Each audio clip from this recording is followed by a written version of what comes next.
qu'en est-il? Il faut le dire que nous avons essayé d'inventorier les cas d'incursion dans la commune de Boulenguera parce que nous avons un système de monitoring. Chaque jour, nous devons descendre sur le terrain pour voir ce qui se passe. Et comme on venait de faire autour de 2 semaines, depuis que le gouverneur militaire a instauré ce couvre-feu, il avait été intéressant que nous puissions produire un rapport par rapport à ce couvre-feu, ce qui c'est pour présenter la situation sécuritaire dans la commune.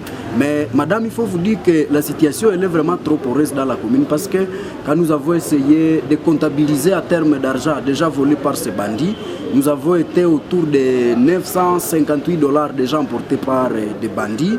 On a emporté autour de 9 téléphones, on a emporté autour de 4 écrans, mais aussi 4 chaînettes en or. Mais aussi, il faut peut-être noter qu'une taxe parcellaire a aussi été emportée par ces bandits. Et ces cas d'incursion ont été vraiment répétitifs dans le quartier qui est là. Et ici, par exemple, nous avons identifié des cellules, notamment la cellule de Mouremia, où des maisons ont été visitées par des bandits. Mais les cas les plus récents, c'est dans la cellule Rourinda où des bandits sont arrivés là-bas et ils ont fait incursion dans 3 maisons. Dont la première, ils ont aussi emporté une somme évaluée à 500 $ et avec écran plus batterie de 30 ampères chacune. Ils ne se sont pas limités là-bas, ils sont descendus dans une autre maison où ils ont aussi emporté une taxe parcellaire. On ne sait pas où est-ce qu'ils vont mettre cette taxe parcellaire, mais à part la taxe parcellaire, ils ont aussi emporté une somme évaluée à 300 $. Mais on ne comprend pas comment dans la commune de Boulenguera que les sécurités puissent gagner le terrain alors que c'est dans cette commune où il y a beaucoup de positions. Parce que quand vous arrivez dans le quartier Rwanda, il y a un quartier général des militaires. On suppose que la commune bénéficierait de l'assistance de ces militaires. Vous allez par exemple à Kichakandia, il y a une position militaire où on installe, où on trouve des militaires. Vous montez à Karumeri par exemple, il y a aussi des militaires qui sont là-bas. Vous arrivez à Boulenguera, dans le quartier Wayene, il y a aussi une autre position.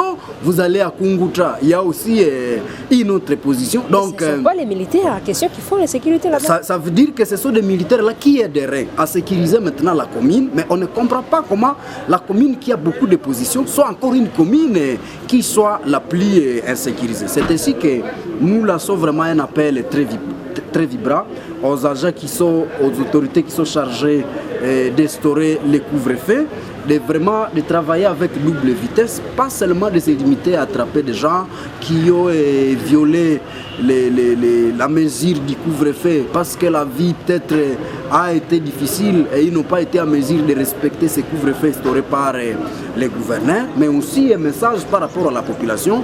Bon, c'est de toujours garder la collaboration avec les autorités de base, surtout dans le cadre de surveiller les mouvements de tout et chacun. Et une fois on constate que c'est un mouvement suspect, de les dénoncer avant l'État, mais aussi aux hommes de la commune et aux jeunes de cette commune de rester quand même solidaires parce que ce n'est pas bon, madame, lorsque les bandits arrivent dans une parcelle voisine et que les hommes continuent à tirer leur couverture sous prétexte qu'ils ont eu peur d'être fusillés par ces bandits et que les bandits travaillent presque à toute quiétude, alors que si les hommes pouvaient se mobiliser comme seul homme, nous pensons qu'on pouvait barrer la route à ces bandits qui sont en train vraiment de déranger notre chère commune de Boulenguera, madame. Et quand vous avez essayé de parler avec les autorités communales, bon, vous savez, elles ont des slogans qu'elles ont souvent utilisés. Elles nous ont quand même rassuré qu'elles vont doubler de vigilance, elles vont travailler doublement sur le terrain. Effectivement, comme nous avons produit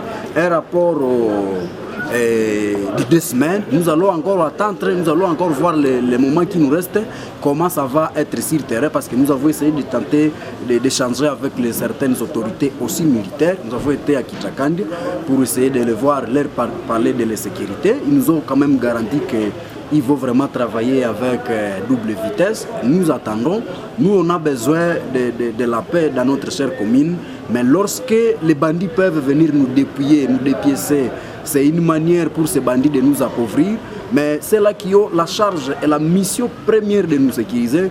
Ce sont là qui ont été tirés pour cette mission, madame. Et donc, nous attendons de ces gens les résultats, rien que les résultats.